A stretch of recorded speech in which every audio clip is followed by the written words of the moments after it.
Good morning. তো আপনাদের মধ্যে প্র্যাকটিস করতে গেলাম, মাঠ তো পুরো ফাঁকা। আসলে যারা আসে তারা খুব সকাল সকাল চলে আসে, করে ওরা করে বেরিয়ে যায়। ও আচ্ছা আচ্ছা। তো ব্রেকফাস্টে কি মেনু? তোমার পাউরুটির টোস্ট, কলা, ছোলা ভিজে আর ডিম সেদ্ধ। ও আচ্ছা কি চলবে? Okay fine. তা এখন গ্রিন টি খাবে? না, আমি আগে ফ্রেশ হয়ে আসি, তারপর নাই খাবো। ঠিক আছে, ততক্ষণ আমি চাটা একটু গরম করি।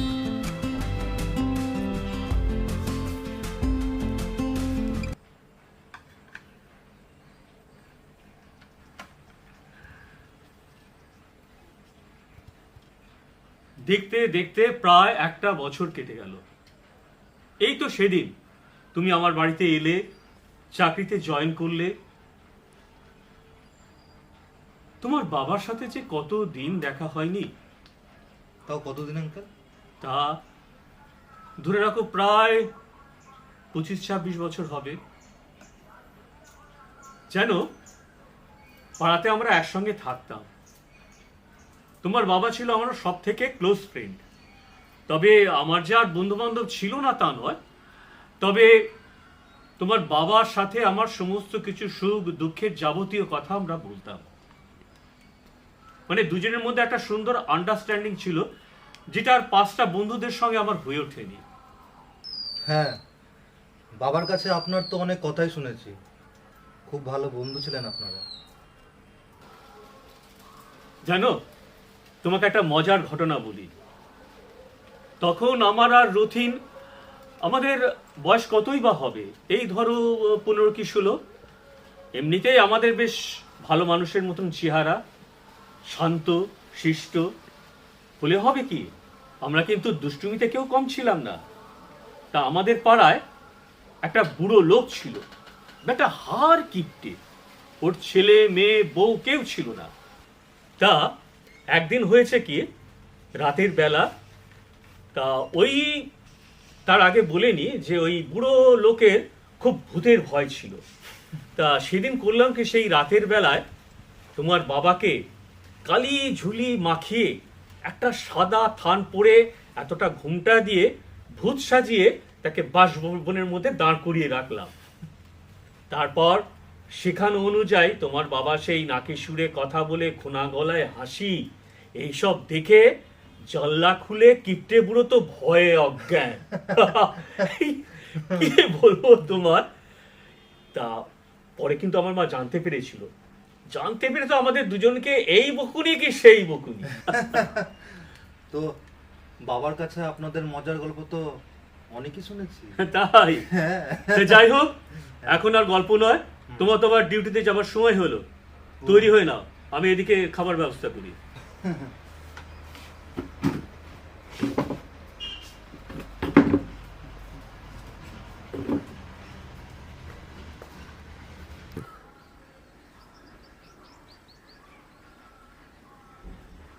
হ্যাঁ বাবা, বলো। কেমন আছিস রিকি? ভালো, একদম ফিট অ্যান্ড ফাইন। তোমার শরীর ভালো তো? মাঝে একটু প্রেশার বেড়েছিল। হ্যাঁ, এখন এখন ডাক্তারের ওষুধ খেয়ে নর্মালি আছে। আর মার শরীর? মাঝে মাঝে ভালো হয়, আবার কখনো কখনো খারাপ। হার্ট ভালো থাকলে তো কোনো চিন্তাই ছিল না। ঠিক আছে, শোনো, আমি সামনের মাসে যাচ্ছি, 2 দিনের জন্য যাব, মাকে দেখে আসবো। না না, তোর এখন আসার দরকার নেই। এই তো গত মাসে এসে ঘুরে গেলি। তুই মন দিয়ে কাজ কর। আরে তেমন কিছু হলে আমি তোকে ফোন করে জানাবো। যাই হোক, প্রদীপ তো যেমন তোর খেয়াল রাখছে, তুই কিন্তু ঠিক সেইভাবে তার খেয়াল রাখবি। সে নিয়ে তুমি ভেবো না বাবা, আঙ্কেল আমার একদম বন্ধুর মতো হয়ে গেছে। ভাবতেই পারি না যে এখন অন্য কারোর বাড়িতে আছি। যাক, শুনে নিশ্চিন্ত হলাম। তোর কাকাকে একটু ফোনটা দে তো। ঠিক আছে, আমি দেখে দিচ্ছি। Uncle, uncle. হ্যাঁ, আসছি।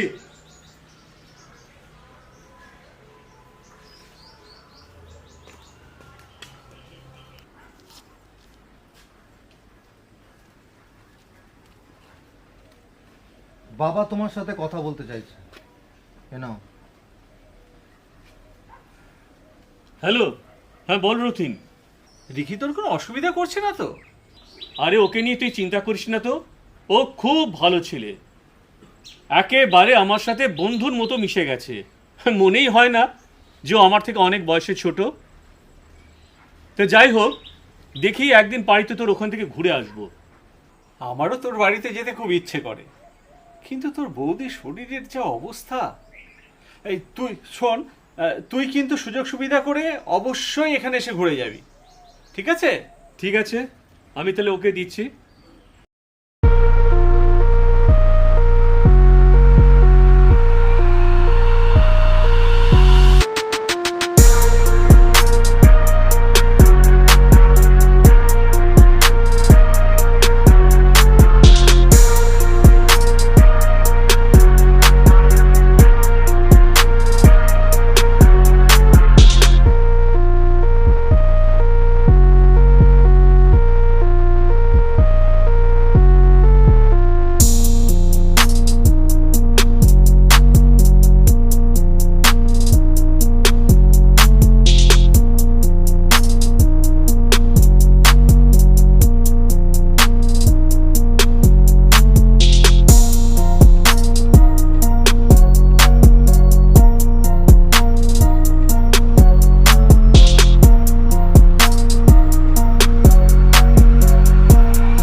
দেখি ছবিগুলো, এবার চলো ঘরে, চলো ঘরে গিয়ে দেখি।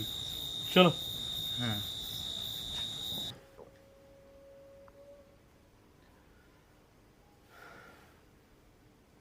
বাহ,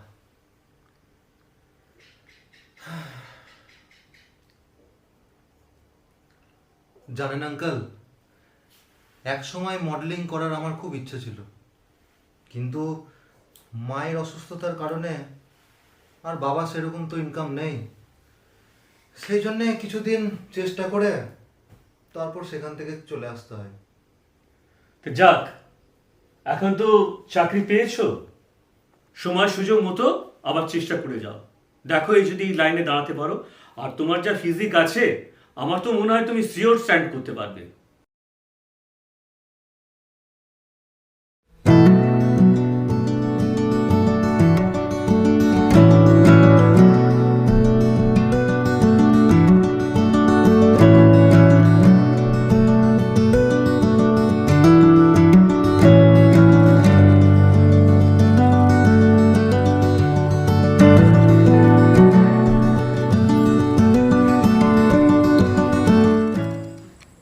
জানুয়ারি কি, সকালবেলায় তুমি যখন মাঠে প্র্যাকটিস করতে যাও, তখন মাঝে মধ্যে আমি এই জায়গাটায় মর্নিং ওয়াক করতে আসি।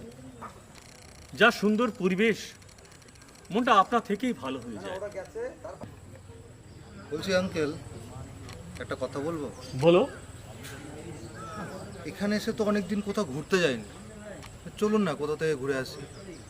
মানে ঘোরার জন্য মনটা খুব ছটফট করছে, আর যদি যেতেন তাহলে ভালোই হতো, মনটাও হালকা হতো। হ্যাঁ চলো, একটা ছুটির বার দেখে একসঙ্গে বেরিয়ে পড়া যাক। আর যা সুন্দর প্রাকৃতিক পরিবেশ দেখলে মনটা আপনার থেকে হালকা হয়ে যায়, আনন্দে ভরে ওঠে। চলো এবার ফেরা যাক, অনেকটা সময় গেল, আবার আসা যাবে। চলো।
দেখি, আমি একটা জরুরি কাজে বাইরে যাচ্ছি। তা আজ দুপুরে কি খাবে? তাহলে আমি বাজার থেকে কিছু আর ফেরার পথে নিয়ে আসবো। ফ্রিজে তো চিকেন আছে, আমি মাংস আর ফ্রাইড রাইস বানিয়ে নেবো। ঠিক আছে, তবে আমার আসতে বেশিক্ষণ সময় নেবে না। আমি বাজার থেকে ঘুরে আসছি, আমার 1 ঘন্টার বেশি সময় লাগবে না। ঠিক আছে?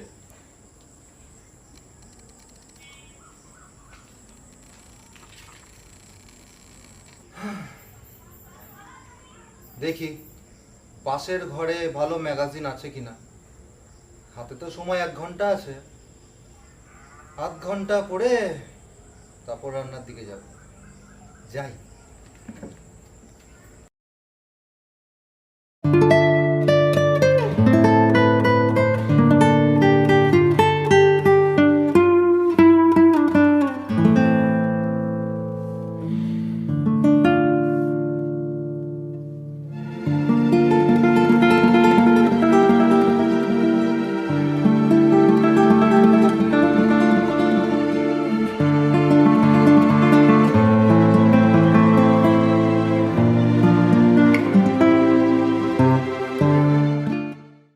এ কি?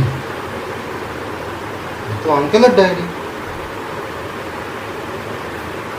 যাই একটু পড়ে দেখি।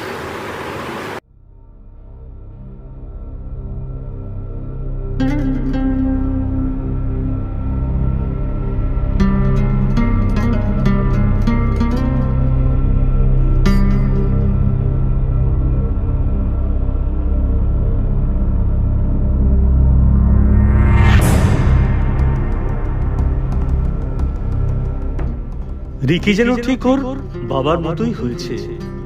রথিনের মতন কথাবার্তা, চলাফেরা, বারবার যেন রিকির মধ্যে ওর বাবার মুখটাই ভেসে ওঠে। ওর ওপর ভালো লাগা, আকর্ষণ আমার মনটাকে যেন একটু একটু করে দুর্বল করে দিচ্ছে। না না, এটা ঠিক নয়। যেভাবেই হোক নিজেকে কন্ট্রোল করতেই হবে। কোনোভাবে যদি রিকি বুঝতে পারে, শুধু তাই নয়, রথিন যদি জানতে পারে, তাহলেই বা আমার সম্পর্কে কি ভাববে। আমি জানি রথিন আমাকে যথেষ্ট ভালোবাসে, বিশ্বাস করে। আর আমার এই মনোভাব কোনোভাবেই যদি প্রকাশ হয়, তাহলে রথিনের সাথে আমার বন্ধুত্ব তাসের ঘরের মতোই ভেঙে পড়বে। আর রিকি, সেই বা আমার সম্পর্কে কি ভাববে। না না, আমি এটা মানতে পারছি না।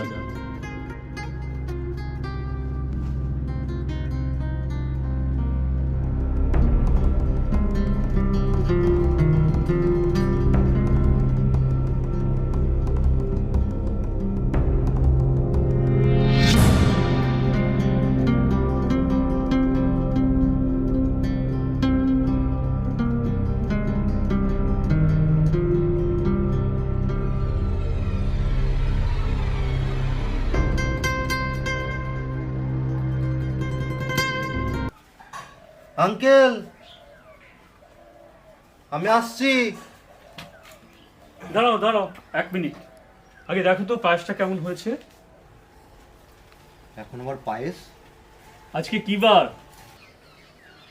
আজকের দিনটা একটা তোমার বিশেষ দিন, মনে আছে? কি দিন? তোমার জন্মদিন। তাই ভাবলাম আজকে একটু পায়েস করি। আর কাল তো তোমার ব্যাপারটা আছেই, সেটা এখন বলবো না, সারপ্রাইজ।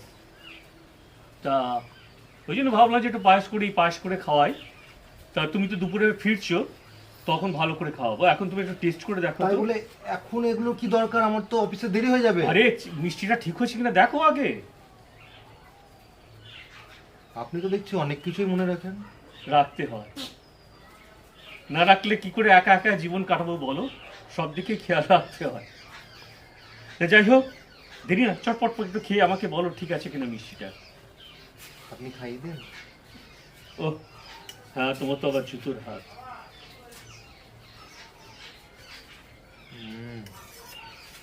একটা দাদা, দাঁড়ান দাঁড়ান।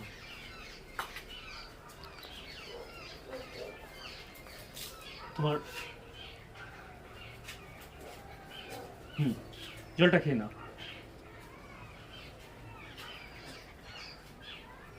Thank you.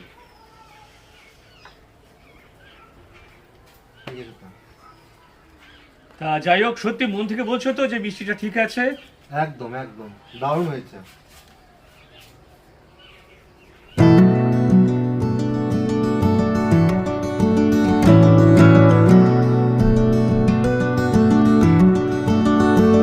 আরে এইভাবে চোখ ধরে রাখলে কি ওঠা যায়? অকেশনটা কি বলবেন তো? আরে দাঁড়াও দাঁড়াও, হ্যাঁ এবার এদিক দিয়ে যাও, একটা সারপ্রাইজ আছে। চলো, হ্যাঁ, ঘুরো, ঘুরো, ঘুরো, ঘুরো, ঘুরো। একটু ডান দিকে, ডান দিকে চাপো, চাপো, চাপো, ব্যাস। দেখো, এত কিছু করার কি দরকার ছিল? আরে আজ তোমার জন্মদিন, তোমাকে বাজারে পাঠিয়ে দিয়ে ব্যবস্থা করেছি। আর একদিন তোমার বাবার সাথে পরিবর্তন ছিল, তখন তার কাছ থেকে তোমার জন্মদিনটা জেনেছি। আরে এত কিছু না, একটা দিন বছরে। আরে দাঁড়াও দাঁড়াও, আরে আমাকে বাদ দিয়ে কি অনুষ্ঠানটা করে ফেলবে? আরে এসে এসে তোমার বলতেই পারছি না। এসে এসে।